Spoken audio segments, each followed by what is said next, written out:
Hi guys, welcome back for another one. I am Mr. Free to Play. That is right, I'm a free to play player and I give free to play player advice, tips, tricks, and other things. After doing Value Flying's ultimate free to play farming guide, I got a lot of comments about Tauna's new player ultimate farming guide. So I did watch his initial video months ago. Before recording this video, I rewatched all of it just so that it was fresh in my mind. So guys, if you're ready for me to review the ultimate new player guide, sit back, relax, and let's get into it.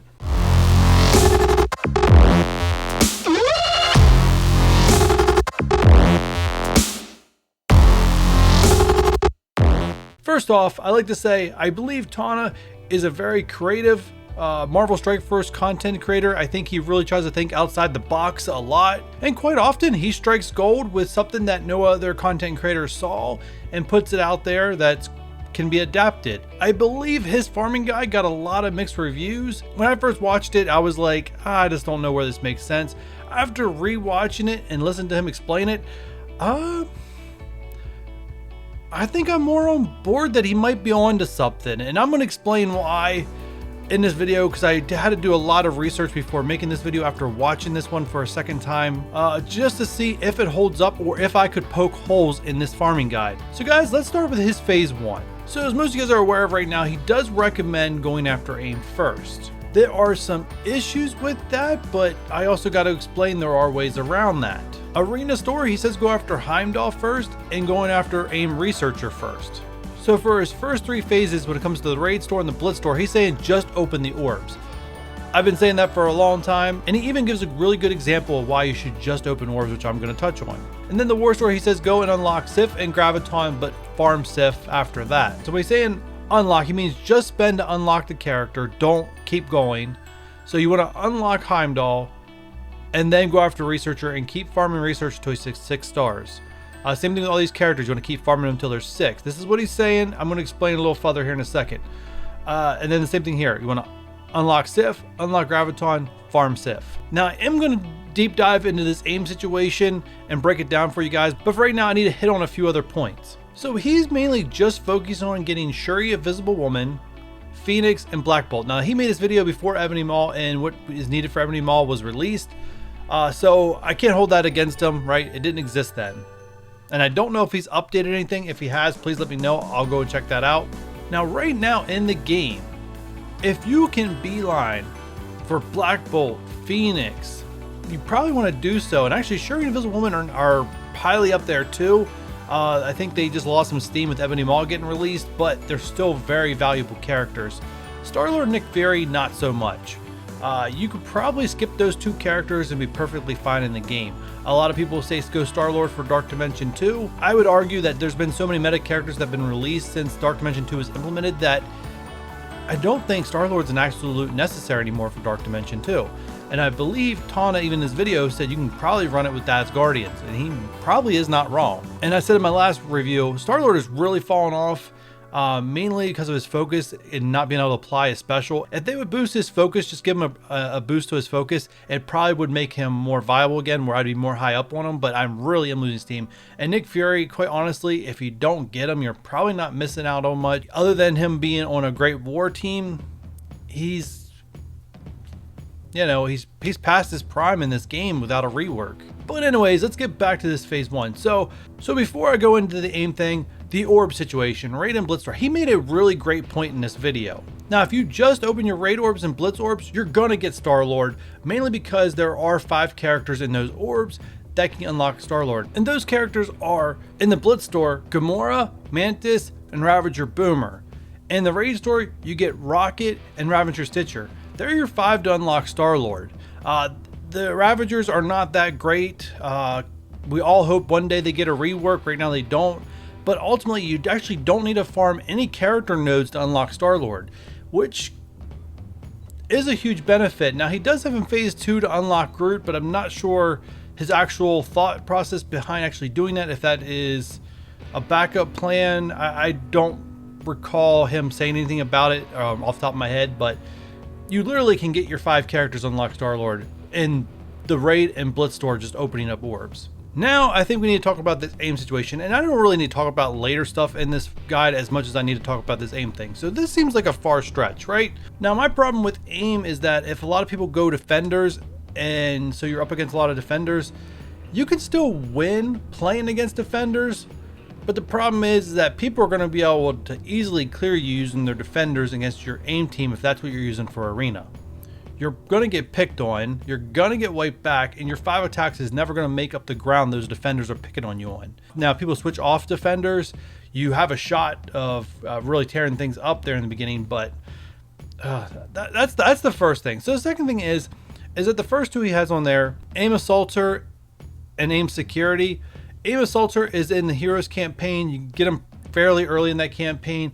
Aim Assaulter's in the Villains campaign. He's available a little bit later, but it doesn't really take that much of a CP investment to actually finally get there and unlock him. You just need a couple of good villains. But the real hurdle is getting Scientist Supreme, and I think that's where a lot of people shake their head and like, how? Like, why? And I think why a lot of people think that, because people that have been playing this game or that are farther in the game, didn't have a resource that's available now to actually get to Scientist Supreme in a decent amount of time. And that's Asgardians, right? When I came up through, there were no Asgardians. There was just Thor and Loki. That was it. Now, you don't have access to Hela at this point, but by unlocking Heimdall, by unlocking Sif, you're going to get Thor in a calendar as a new player right there in the beginning of the game. You already got 3 Asgardians, and then all you really need is some Mega Orb luck, Premium Orb luck, Milestone Orb luck to get Hela and or Loki to make that team even better, and they all can do the Mystic campaign and where Scientist Supreme is. Now, it does take some investment to really get to Scientist Supreme. It's like, I think her node has like 10 and 12k characters you need to defeat there, so you need some investment. It takes you a little bit later in the game, probably like a month to 2 months into the game to actually get to Scientist Supreme and get her. Probably more around a month time frame if you play consistently and actively. But that's the biggest hurdle, right? So what are you going to use to get to Scientist Supreme? You know, and that goes back to the whole entire Guardians thing, where Guardians are Cosmic Tag and can do the Cosmic campaign to get Scientist Supreme, which then leads to, well, how do you get where do you get the Guardian? So there is some merit to what he's putting out here. I just don't know how big of a mess it's going to be until you can actually get there. So does your account struggle while you're working to get there? You know, how are you doing in arena? Are you getting enough credits to actually unlock those characters fast enough, as he's saying, to unlock? War Store, usually if you're in a beginner alliance and you have a couple active people, you're going to be fine and more. If you're on a team of 1, it might be a different story, but as long as you're on a team, you're active, you're going to go against a lot of other shield minions, and you can have some fun and get some war credits. But yeah, I mean, I was trying to poke holes in this, but the only thing I could poke a hole in is, how long is it going to take you to get Scientist Supreme? And then realizing that Asgardians have the Cosmic Tag and she's in the Cosmic campaign and they weren't available when we went through. That's why the Cosmic campaign when I went through was so much tougher to do and to get to and get through. Like, I remember I probably did it with Kree minions trying to farm it from Nick Fury. They're a little bit more meta than more of the Cosmic characters, so it makes that campaign a lot more easy to go through. They can punch up a lot more. And like I said, if you get some luck with Hela and Loki and some orbs to have them unlocked too, you're going to blow right through that Cosmic campaign, no problem. And it's going to make your transition into aim a lot sooner and a lot quicker. So yeah, I thought I was going to come in this video poking holes in this, like more holes through this than Swiss cheese.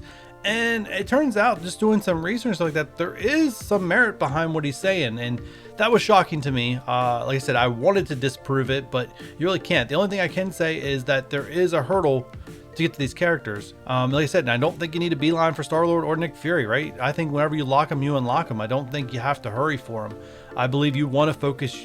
I think if you want to beeline for anybody, it's going to be Phoenix and Black Bolt and Ebony Maw. And the cool thing about AIM is that they're going to help you unlock to get to Hela faster. Now, the problem when you get to Hela or trying to clear that villains campaign is having Mystic villains to actually clear through her, and that's that second hurdle. So you'll easily do it with AIM, but then you're going to run into the issue with Mystic villains, which a lot of them are the ones that you're going to use for Phoenix. He does have all the Mystic villains as part of his phase 3. I mean, this is a pretty solid plan. I mean, it's missing the Ebony Maw inclusion because of when it was made, but this is a pretty solid plan. Even having X-Men and Creed there at the end, even Magneto, he still has some really good use, but I don't think you're missing that much if you're just worried about placing high in arena, right? You really don't need Magneto, Nick Fury, and Star-Lord.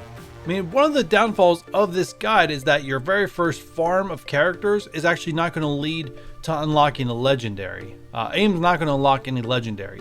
And that's the only downfall, as where if you go the Guardians first, you're going straight towards a legendary. It's hard to say what's more valuable. Like I said, I think the straightest path to Phoenix and Black Bolt and Ebony Maw is the best path to go. And a case we made that this is the better path to go. I don't know. Like, I really wanted to not agree with this. The only thing that'd be difficult is if you don't get Loki or Hela in the beginning from a Mega Orb, from unlocking Premium Orbs or Milestone Orbs. Like, that's the only downfall. I mean, Loki and Hela are also in one of the Greek raids. I think they're in the Beta raid orbs too. So you do have access to getting them unlocked, but you could have some just bad RNG and you don't. So the question becomes, what other cosmic characters you put resources into to help you unlock Scientist Supreme? I mean, you don't really need a whole lot. You could probably less than level 60 in the beginning, get your characters up to like 12, 15K. If anyone watching this has followed Tauna's guide, please let me know in the comments down below how it worked out for you. Like I said, the only issue I have with this is how do you get the Scientist Supreme in a reasonable amount of time without setting yourself backwards? But I believe if you're not farming Guardians, I don't know. This one's a tough one, guys. This one's a really tough one. But yeah, if you can let me know in the comments down below if you followed this, what kind of success you had. The other thing I see is missing, obviously, Mr. Sinister's not included in this guide. He's not really needed to unlock a legendary, so it doesn't really need to be in the guide, but I wonder if Tauna would add him now. The other call out he has for the raid store, like after you get all the characters to 6 stars, switching to gear. I personally buy gear currently out of the raid store, but I only buy the gear that I absolutely need. I just don't buy everything that's in there. I do have credits stacking up that I can use, and as I don't have all the characters at 7 stars in that orb, I think I'm missing like 2. But yeah, I mean, definitely switching to gear later on is a great thing, but that's way down the line. In Blitz Store, you're eventually going to want to buy boost and extra raid attacks once you get later into the game with your Blitz credits.